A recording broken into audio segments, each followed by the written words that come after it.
Welcome to More Than a Broker, the podcast that goes beyond the traditional definition of a logistics provider. My name is Andrew Elsner, co-founder of Spot.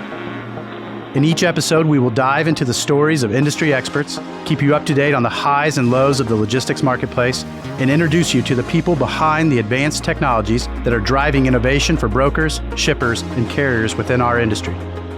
Join us as we explore the world of logistics through a different lens. This is More Than a Broker.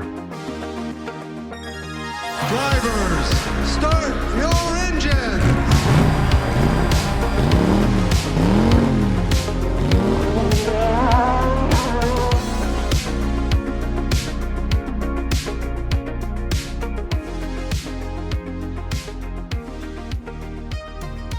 Welcome back to More Than a Broker. My name is Benjamin Garvin.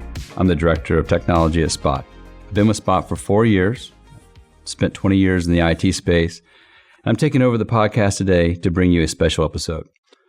Today on the show, we have Christoper Fielder from Arctic Wolf, the field CTO.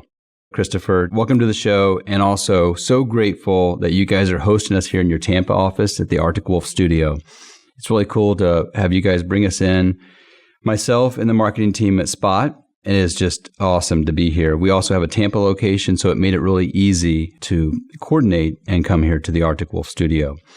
So, Christoper, I'd like to have you introduce yourself. Tell us a little bit about your background, how you got into cybersecurity, and then also, if you don't mind, just how and when it started with Arctic Wolf. And then with such a rapid-paced environment, just some of the changes that you've been exposed to at Arctic Wolf. So with that, I'll turn it over to Christoper and let him do us an intro.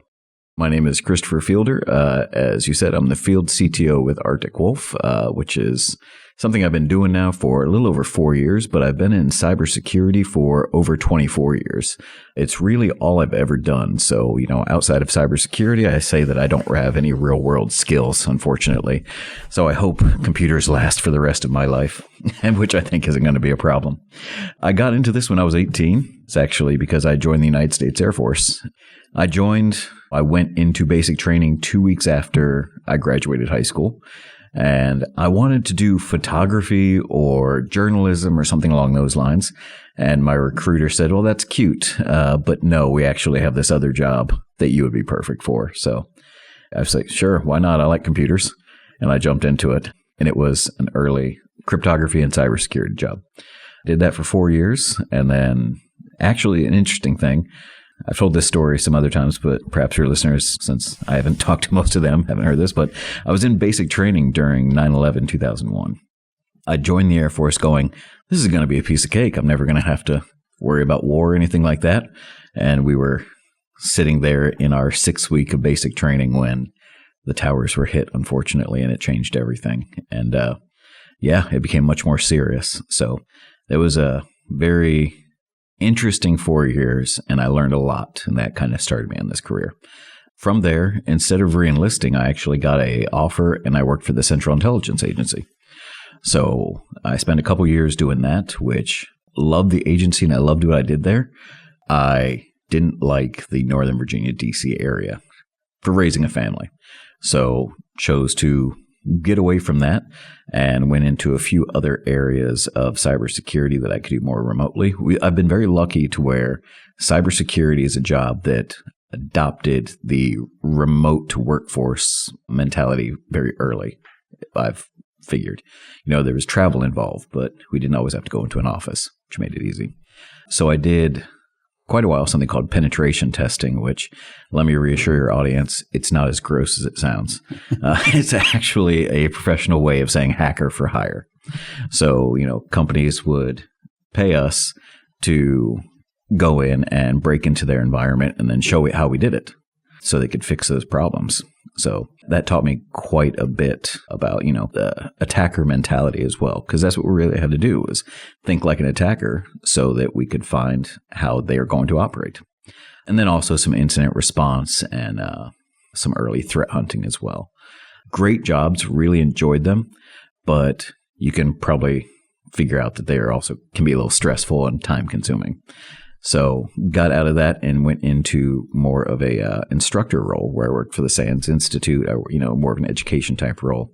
I worked for a university training people on how to do that exact job, which was great as well. But then I got an offer to go to a company that had just adopted something called endpoint detection and response. This was a new technology at the time. For those of you that aren't familiar with that, EDR, think of it as kind of like the next phase of evolution of like antivirus, but not. I know that's hard to explain, but it's really looking at those computers and laptops and everything and seeing what's going on. Did that for a few years, and then another company said, hey, we have this other technology called deception that's really cool. If you want to come take a look at that and work on that, which I did. Deception, again, I don't want to take up too much time here, but I'll just say it's a cool technology to look into. The idea is you can deploy hundreds of fake systems throughout your environment that don't actually exist. Think of them like clones, right? And then if an attacker or somebody touches one of those, it sends off an alert because nobody should actually touch those. And so it's kind of like a security through obscurity. Have you ever heard that term? Very cool technology, but people don't have the budget for it. So it kind of disillusioned me to the idea of working for product vendors, right? People that are just like selling tools. So Arctic Wolf brings us to that topic. Yes. I was talking to our director of marketing.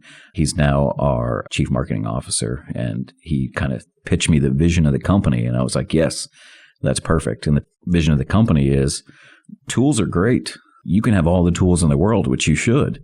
But if you don't have the people to run those tools or to use those tools effectively, then you're not going to do anything. You're not going to get anything done. Another way I put it is, I could go out to the local hardware store and I can buy all the hammers and all the nails and the drills and all the lumber and everything and bring it home and put it in my backyard. But that doesn't mean I have a shed, right? Because I don't have anyone to actually put it together for me. Same way, you go out and you invest in all these cybersecurity tools and spend your entire budget on it, and then you bring it back and put it in your environment and go, oh no, I forgot to hire the people to run it, and you're in trouble. So the Arctic Wolf kind of idea is we'll meet you where you're at, wherever that is in your what we call a security journey, whether you've got 10,000 tools or you got no tools. We can meet you there and provide the people and the intelligence and the expertise to get you where you need to be and to monitor your environment. Let me take a breath because I feel like I said a lot. Yeah, absolutely. And and that's all amazing. And it's so true, right? The shed analogy, I love that because you build it and then maintaining that as well, right? And I believe that's the piece that over all the years that I've worked in the IT space, you can go out and you fear that you're going to miss out on something. Oh, this amazing tool that's going to be there. It's this silver bullet that's going to stop everything.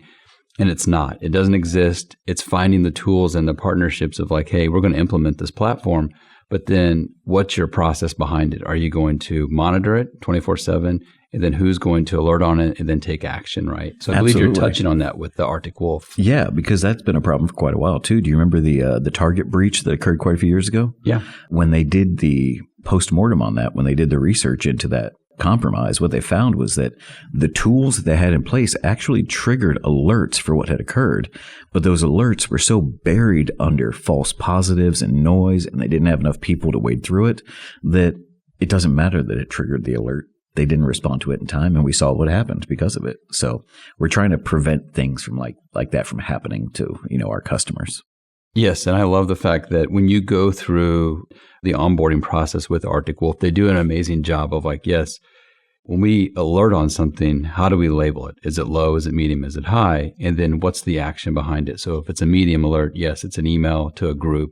If it's a high alert, we're actually picking up the phone and calling individuals to say, hey, take action. And then also I love the follow-up from that standpoint where they step in, hey, did you remediate this? Do you need help remediating this issue? And take it from there.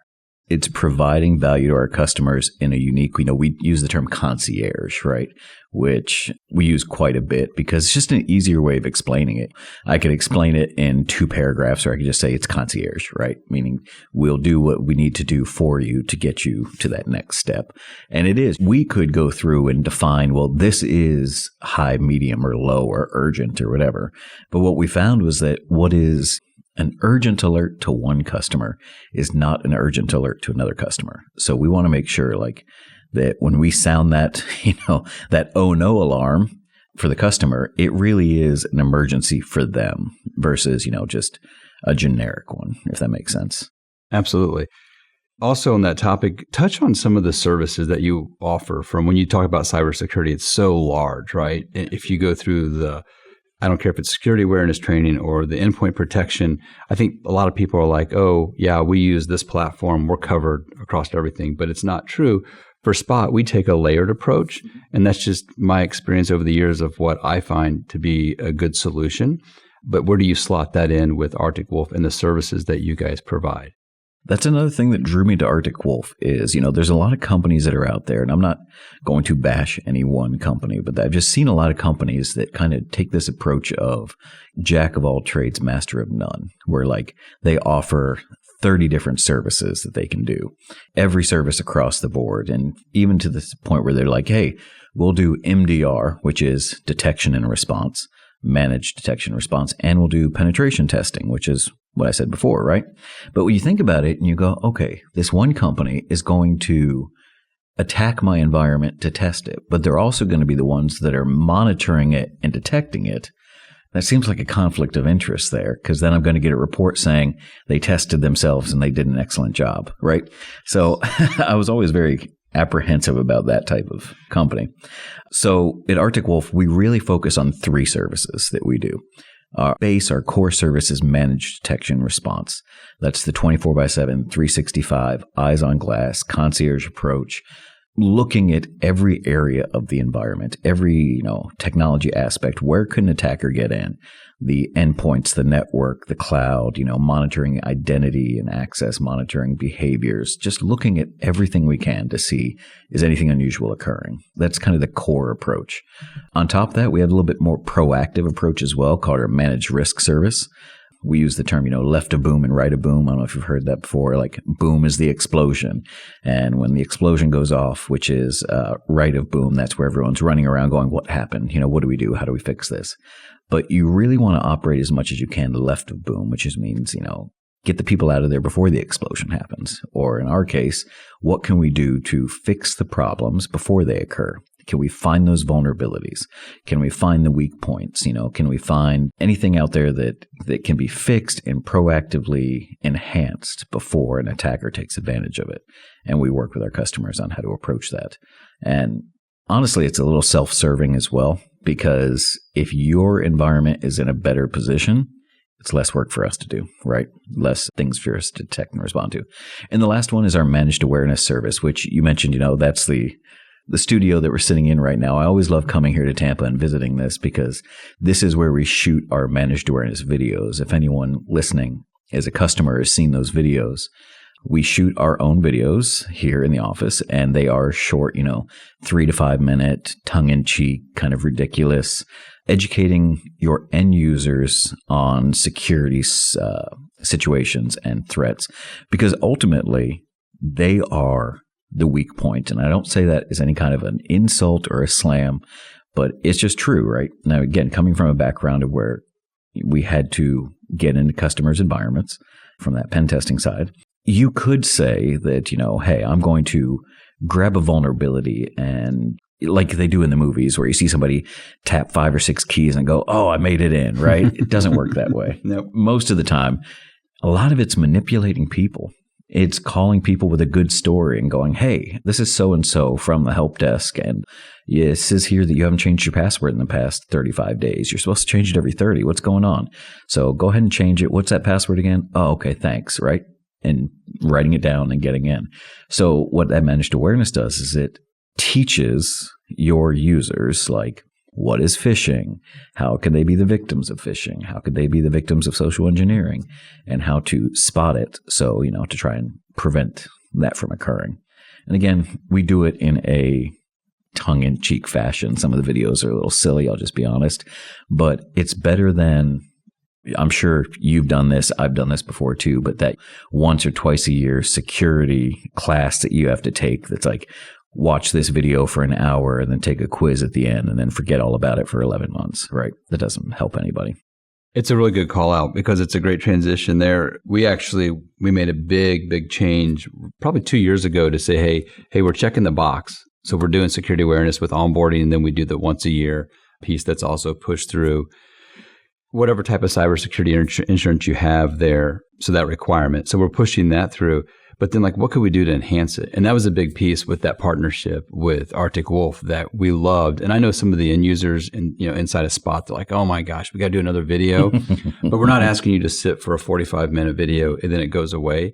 It's staying in front of the individual so they actually think through, hey, do I click on this link? Because you go back to the exact point of our weakest link is the end user. It is what it is, right? And educating them and putting the tools in front of them to make sure they make better decisions. And I always tell them, I'm like, listen, this applies in the business world, but you can also apply this to your personal. I don't care what you're doing with your banking or anything online. So you're not sharing passwords or making a mistake of clicking on a link there. Absolutely. I tell people all the time, to utilize what they learn at work and kind of transfer it to their personal life as well. The exception being, don't use your work password for your personal stuff. Far too often that happens. One of the things that I used to love back when I did testing was you would buy credentials, which you can still do. You go on the dark web and you can buy a series of credentials that had leaked. And you just go through that list and you look for, a email address that's like tom.jones@spot.com or whatever, right? And then you see the password next to it and you see that password is 14 characters long and it's uppercase, lowercase, special characters. And you go, what is the likelihood that that person signed up for that Gmail account or whatever that they signed up for, that the password leaked from, utilizing that complicated password? Versus what's the chance that they just reuse that password from their work email and their work account? And a lot of times that was the situation. So that would just give us the password right there to get in. So yes, don't reuse passwords. Yes. Ultimately is what I'm getting at. Yeah. Just be very cautious with that. Absolutely. So kind of staying with that, going back, for us, if I go back 2 to 3 years at Spot, and the leadership allowed us to make a lot of investments, and going back to the layered approach too for Spot, we've made enhancements across the board around Microsoft to bring that multi-factor authentication with our internal users. And then also we're bringing that to our customers, which I think is it's got to be a requirement for every organization. And this is a common theme you'll hear me say across this podcast. But I don't care if you're 5 users or 50,000 users, you need to apply that multi-factor piece and enforce that throughout the organization. And then moving through the Arctic Wolf relationship and then some of the Microsoft pieces that we pulled together. And then you even brought up a good thing with the pen test. So for us, we love the partnership and the relationship. It's something that we push at Spot with our clients, right? We value that because it builds trust. And when you go through a situation, which I've been through a few of them, and I hope that I don't go through knock on wood, another one again. But when you go through a breach, it's rough and you learn from it and you try to just say, okay, what can we do better as an organization? Now, I've experienced that in my past, not at Spot. I want to be clear with that too. But, enhancing the pen test, right? So doing the internal and the external pins and application testing. And we went to Arctic Wolf and we're like, hey, who do you recommend? Yes, you don't do this, but do you have partners out there? They're like, yes, here are a handful of different partners that you guys should talk to. They do an amazing job. So building that relationship was a key piece of us moving forward with Arctic Wolf. So there's a lot that they bring to the table there as well. So the 3 topics that I know that the intro, thank you for that overview of Arctic Wolf as well. But the 3 pieces that I wanted to cover today, I wanted to dig in a little bit around AI, so artificial intelligence, right? It's everywhere. I don't care if you turn on your radio or TV, if it's something that's related to the stock world or the cybersecurity world. But I wanted to touch on that around just the pros and cons, right? How people are using it to prevent it, and then also the malicious side of it as well. And then kind of the marketing fluff that you're hearing too, tied back to it. That's one piece. And then I also wanted to cover just the cloud security piece. And I know that that's a big topic, and just narrowing it down to when Arctic Wolf, when you walk in the door and you say, hey, if you guys have a cloud footprint, how can you protect it? And then also just kind of removing some of the myths of hey, just because you move something to the cloud, it's not automatically secure. So talking through that. And then the last piece I really want to dig into, I think it's such a key piece that any organization, back to that comment before, is the IRP, right? That incident response plan, and how important it is to go through that process and pull the organization together from the tech and the business side. And not only putting that process together, but making everyone aware of their roles and responsibilities through that process. best practices, and then also for us pushing through like a tabletop exercise to say, hey, we had a breach here. We're going to play this out. What do we do? And making sure that you have all your ducks in a row. So I wanted to cover those pieces. So we could just go back to the AI piece and talk through that and what Arctic Wolf's seen and how you're leveraging that, and then also preventing some of that malicious activity. Absolutely, because that's what everyone's talking about right now, right? Is AI. Yes. I did a talk with our Arctic Wolf Chief Information Security Officer and our Senior Vice President of Security Services yesterday. We did a joint discussion, and we joked about it because we were like, okay, who's going to be the first one to bring up AI? And that's really the way that it goes in any, not just cybersecurity discussion right now, but any technology discussion. It's a race to see who brings up AI first. And I personally am very pessimistic about AI. I don't think that it's not of value, but I think we're at an odd place right now where there are more promises of AI than what's being delivered. Bear with me here, right? But let's go back to like 1995. And the big topic of discussion in 1995 was virtual reality, right? There was this promise of virtual reality being the next big thing. Nintendo put out this thing called Virtual Boy that gave you an absolute migraine. It was red. You couldn't actually play it. It wasn't actual virtual reality. You could go to the mall and like wear one of these gigantic headsets where I think you paid $20 for 10 minutes and everything looked like stick figures. There was a movie called Lawnmower Man where you could like live inside of virtual reality, right? But ultimately, it didn't pan out. And we're just now getting to the point where virtual reality is somewhat tangible and we can utilize it. The reason I bring all that up is because I feel I'm seeing very similar situation happen with AI, where everyone's talking AI and the promises of AI and everything that AI is going to do. But when you get in there and you actually play with like ChatGPT, yes, it can do some cool things, but it is not a holistic solution.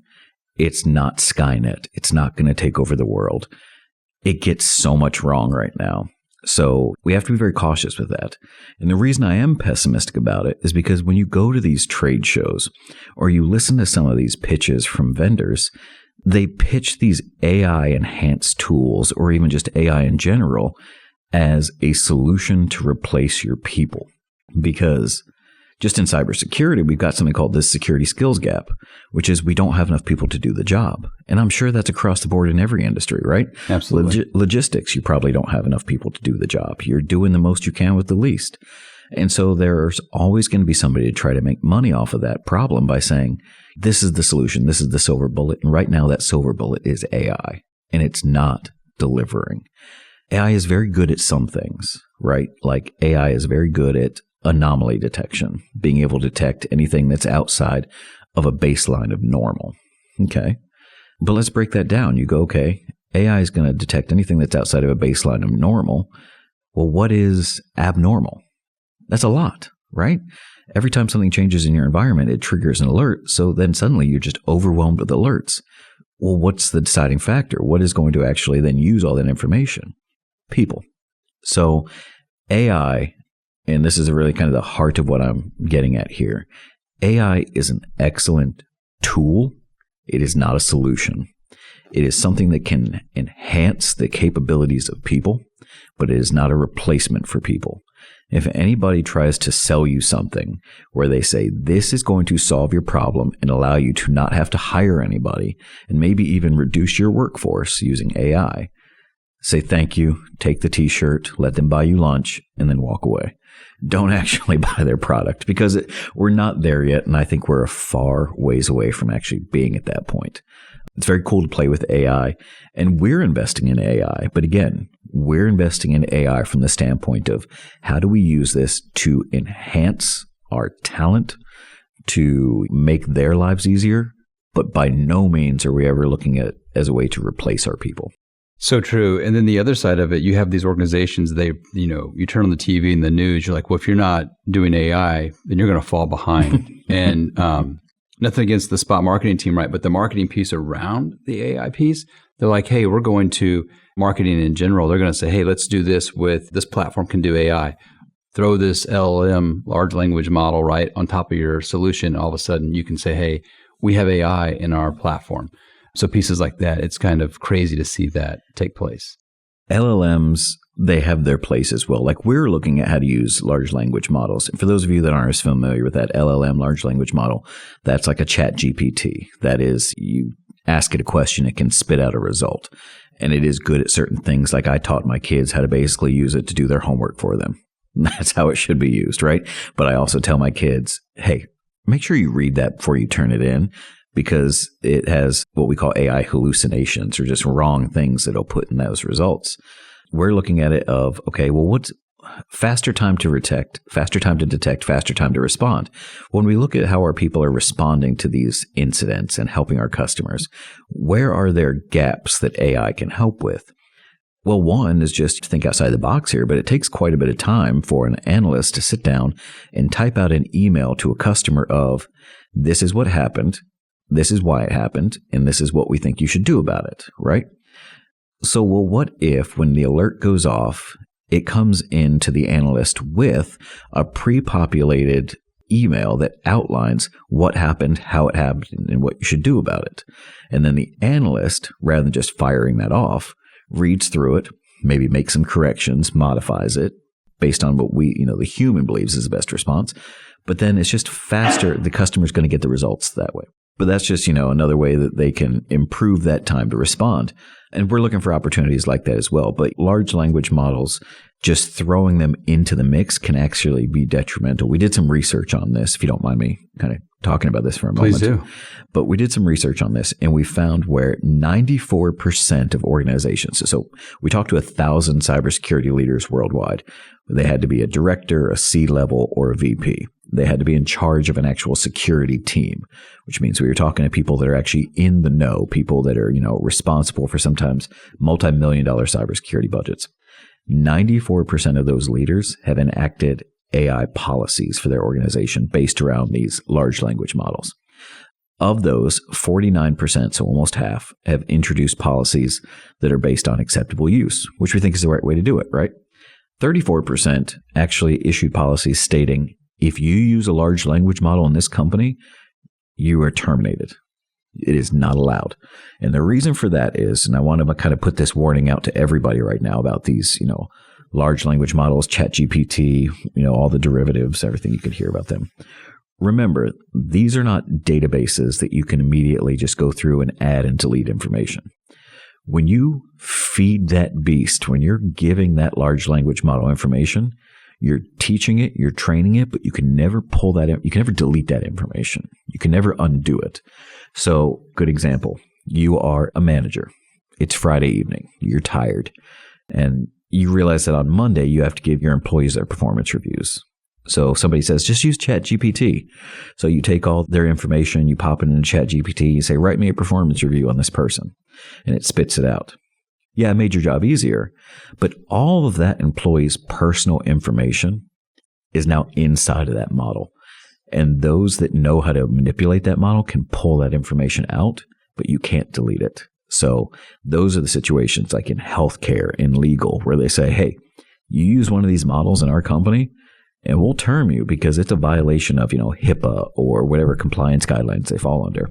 So again, just a caution with those that a lot of people start using them without realizing like what's actually going on behind the scenes. So true, right? You talk about AI or LLM or machine learning, right? The ML piece.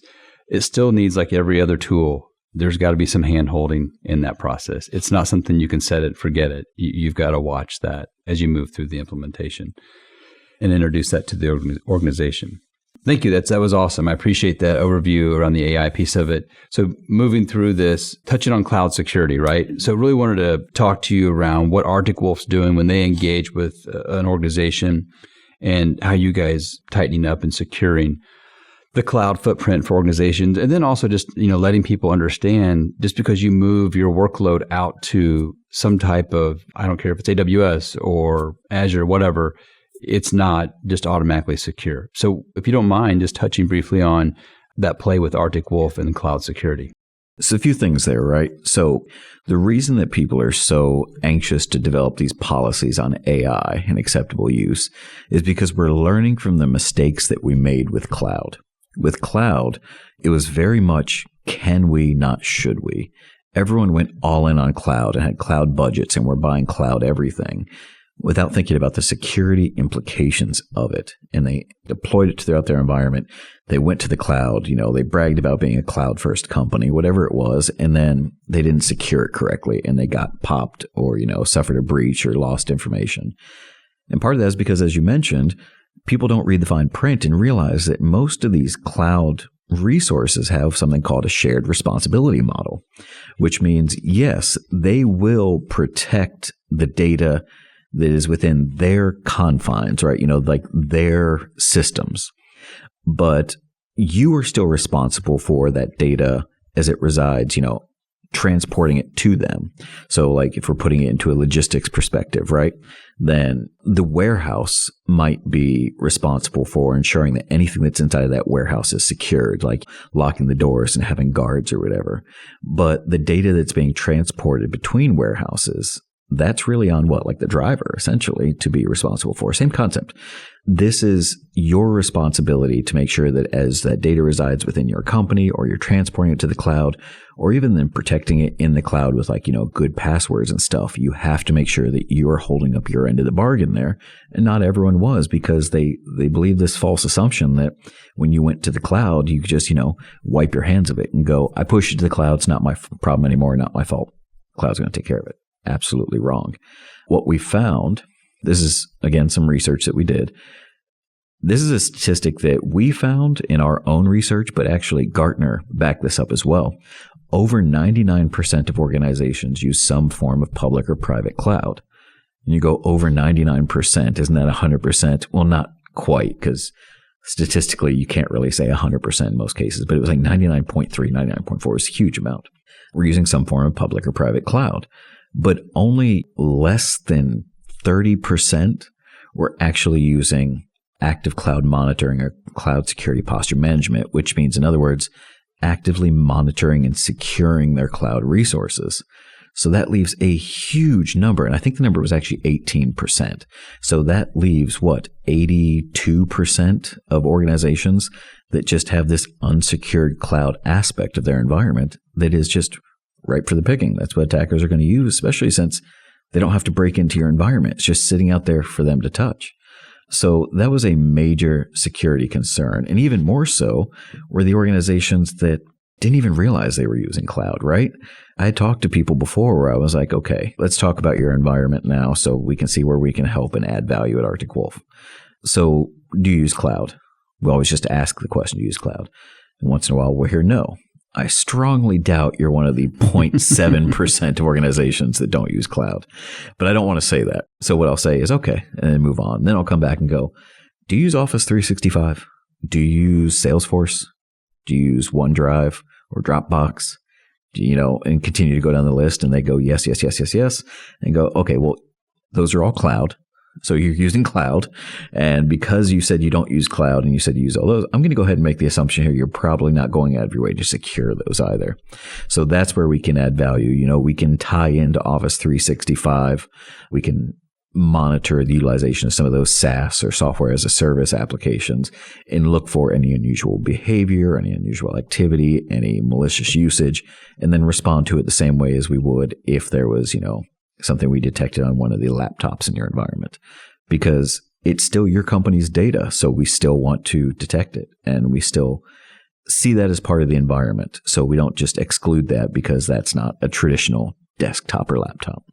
We've actually seen full attacks occur within the cloud. Like, if you don't mind me kind of talking about this, like there was a very interesting attack that we saw where this attack group used Office 365, which is, the cloud email. They were able to get in, stealing a password. They found some additional information inside of that email that then drove them over to a cloud server. They got into that cloud server that was running payment transactions for this retail company. They were able to steal a massive amount of credit cards and, personal information. And then they pushed it out through, I believe, OneDrive or whatever. But the main thing I'm saying with that is, it was detrimental to the company. It cost that company a massive amount of money. They never touched a traditional laptop or desktop. They did that entire attack within the cloud, and the company didn't know that attack had occurred until customers started calling saying, why am I seeing these charges? Why is this occurring? And then they had to go and do the research. So yes, it was a very detrimental aspect from security for quite a while, but I think we're catching up. I think things are looking better on the horizon, luckily. I think it's a good call out. Just the key piece for us that I would leverage that, with Arctic Wolf and that relationship, we love just the ingest of you guys pulling all those alerts in from different platforms. I don't care if it's a monitoring tool that we leveraged or if it's 365 or something else out there that we're using. Because at the end of the day, back to your point, the majority of people are in this hybrid. And then if you get access into that one piece because of the way it's connected, a lot of times that gives you access into an on-prem solution or vice versa, the cloud play there. That was actually the founders. When they sat down, I believe the story goes, they sat down at a kitchen table, 3 of them, and thought of okay, well, what are we going to do? Because we don't want to just bring another product to the market. They said the one thing we're going to have to do, in addition to offering this concierge, we'll do whatever you need approach, is we need to look at every aspect of the environment. Because there's too many companies out there that are saying, pay by the ingestion piece being, well, pay this amount and we'll look at your laptops and desktop. This amount we'll look at cloud. This amount we'll look at the log resources. We said, you know what, one price, let's look at anything. That way you don't have to make that sacrifice of, I can't afford for you to look everywhere. Because if you say, I'm only going to look at these 3 things, then attackers will just avoid those 3 things. And they'll hide in the shadows. So we had to say, you know what, no shadows. Let us ingest everything. Literally, send us as much data as you can and let us identify any threats. I love that approach. For us, and then kind of making that transition into the IRPs, that incident response plan, we started reviewing what we have in place, and we're like, okay, how could we improve this? And then also leveraging the Arctic Wolf, you guys gave us that framework. We don't fall under, we're not required by HIPAA or high trust or any other type of compliance, but we wanted that North Star, some type of framework. And you guys, you're like, okay, well, you can actually pull this down and follow the CIS frameworks, that Center for Internet Security piece. So we leveraged that tool. And then we started going through and we're like, oh my gosh, we have some gaps that we need to close here. And really looking at the IRP that we had in place. Yeah, it's great that we pulled this together, but once again, siloed inside of the IT group. And then how do we pull other groups into this? And then working with our cybersecurity insurance company, they're like, hey, we'll review this for you and then tell you where we think you should enhance this. So it's also leveraging different partners and then working with the Arctic Wolf team as well. But I'd love for you to kind of talk through why that IRP is so important. And for me, once again, I went through a breach before. We didn't have an IRP and it was a struggle. And you're like, people are just running around trying to figure out what to do, who to call. Then you go through this process. You're like, oh my gosh, this could save you so much time and effort and money across the board. And it could educate everyone in this process. So if you don't mind, if you would touch on kind of the best practice around the IRP and why they're so important. Absolutely. So the incident response plan, the IRP, is crucial for companies to have because it's there for when prevention fails, right? Like everybody in the world is out to sell you a prevention tool and say, this is going to stop attackers. It's not true. Prevention is great. We would love to prevent everything. But when prevention fails, you better have a good plan in place. It's like you don't invest everything in preventing a heart attack to say, well, then I'm never going to go to the doctor and I'm not going to have an emergency room standby or what. You get what I'm saying? You want to try to prevent, but when it doesn't occur, that's why you have the IRP. The incident response plan just allows you to then quickly have somebody that you can call to then, minimize the amount of downtime and have a professional or professionals on standby that can drive you in the right direction because time is money. We'll put it in the context of like a ransomware situation, right? Where you go in on Monday morning and you see that dreaded screen on all of your systems that say it's been locked up and to send this amount of Bitcoin, otherwise you won't get it unlocked. If anyone here has experienced that, I feel bad for you, but it happens. That's why you would call, your incident response team or your activate your retainer, and they would tell you what to do. So I mentioned that term retainer as well. Let me explain what I mean by that. An incident response retainer is essentially like having a lawyer on retainer, right? Like you hope you don't have to use your lawyer, but if you do, it's good to have them right there. You can make a phone call and they're ready to go and, to work for you. Same thing. The incident response retainer is, I hope I don't have to use it, but if I do, usually it's within an hour you can get that team on the phone, dialed in, ready to go, up and running. In some cases, if we need to send somebody on site, get them to fly out to your environment because we can't get to it remotely, we will do that. The research that we did, we found, because there are some companies that are apprehensive to having an incident response retainer because they go, well, what if I don't use it? It's just a waste of money. We found that of those 1,000+ leaders that we talked to, 70% of them that had an incident response retainer activated in the past 12 months. 70% of them. Crazy. So remember this. These are organizations that have a SOC, have a security team, and know what they're doing. And 70% of them had to call in expertise because these attacks are so prevalent. Of those, it was around 35% had to activate that retainer 2 or more times. So this isn't a waste of money. This is something to where if you don't have it, you're going to wish you did. And when you do have it, you're going to be thankful you did. So again, putting in the context of ransomware, it's when, you see that ransomware pop off, you call them and they say, okay, this is what we recommend you do. And there's also things that they provide outside of just that putting the fire out, we could say. One thing that the incident response plan and the incident response retainer provides is, at least at Arctic Wolf, is a ransomware negotiator. And some people that are listening might go, that sounds cool. What is that? I've never heard of that before. It's actually a cool job. Like if I could go back in my career, I would have spent time doing this. We actually have full-time ransomware negotiators, people that if your company is hit with ransomware, we have them act as a member of your company and negotiate with the ransomware attackers, the ransomware organization, on how to lower that ransom, which is something a lot of people don't realize. So, you hear ransomware. For those of you that aren't familiar, ransomware is when a piece of malware affects your network. It encrypts your systems, and then the attackers say, pay us X amount, and we'll give you the key to unlock them. And if you don't pay us that amount, we won't unlock those systems, right? And they'll ask for, sometimes a couple $1,000s, sometimes way more than that. The highest ransom paid to date was $40 million US. It's believed that secretly higher amounts might have been paid, but they don't want to talk about it. But anyways, what people don't realize is that those ransomware groups or gangs are willing to negotiate because it's free money. So we send somebody in that can then work with them and say, hey, we want you to unlock it, but we can't afford that amount. What can you do here? And in some cases, it's not unheard of for us to get it down to 10% or less of what the asking amount is.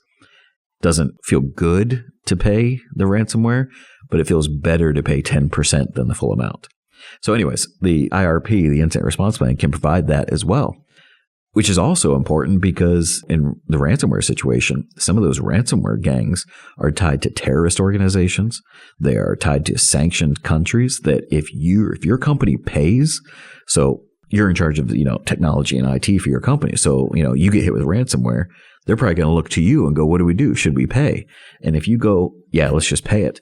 And then you pay a gang or a ransomware organization that's tied to terrorists, you're going to get a call from the FBI. You're going to get a call from some other, law enforcement divisions going, do you know who you paid? You're funding terrorism by doing that. So those professionals can tell you whether or not you should do that. They can also help you get out of the situation you're in. So it might not be ransomware. Maybe it's you're infected with something else, or you've had a catastrophic breach of some sort. They can walk you through the entire thing. And a good incident response plan and a good incident response team doesn't just put the fire out. It leaves you in a better position than when you started. So they say, this is how it happened. This is how we're going to get you back up and running. And then this is what we're going to do to make sure it doesn't happen again. Yeah, I think the other piece, the negotiator piece, we refer to that as the breach coach. Which in my past, it's amazing that people are like, well, hey, the IT can handle that. They're going to negotiate. Honestly, do you want that? Or do you want someone over in finance, negotiating that piece of it? So leveraging that breach coach to actually kind of spearhead that process, to me, is a key piece there. Super important. It's important to have these people that know what they're doing and they're professionals in these different areas, because the last thing you want is somebody that this isn't their specialty, and this is a crucial moment for your company. When you're hit with a breach, it's not just the cost of the breach, it's also the downtime, the loss of productivity, the long-term effects.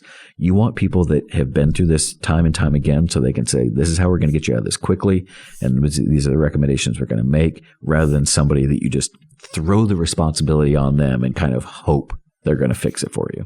Yeah, and I think it's also key, like, to pull in individuals like the marketing department to say, hey, this is the message, how we're going to craft this, and we're going to show our clients that, yes, we had a ton of security in place, but this is how the breach happened. If we should share that, right? But there's other pieces around pulling the other groups in to make sure that everyone's walking to the same beat.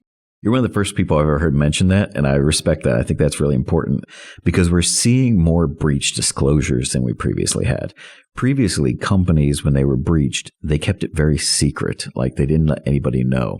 We actually saw a massive spike in our research on this in the past year, where over 80% of organizations that were breached actually disclosed it in the past 12 months, where in previous years, it was down to like sub 20%.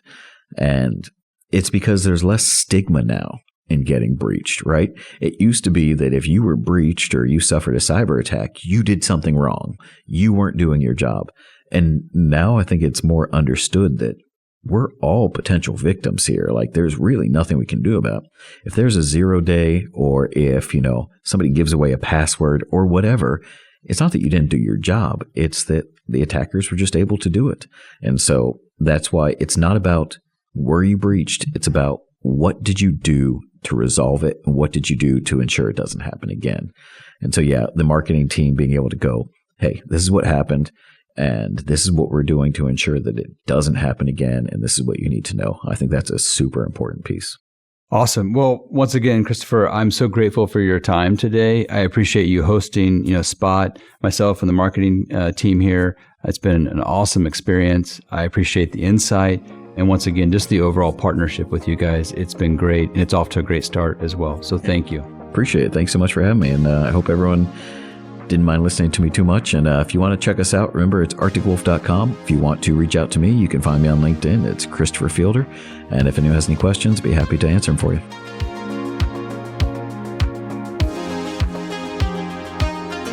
And that's a wrap for More Than a Broker. You heard firsthand accounts from industry experts and Spot's hardworking individuals, revealing a culture of collaboration and innovation.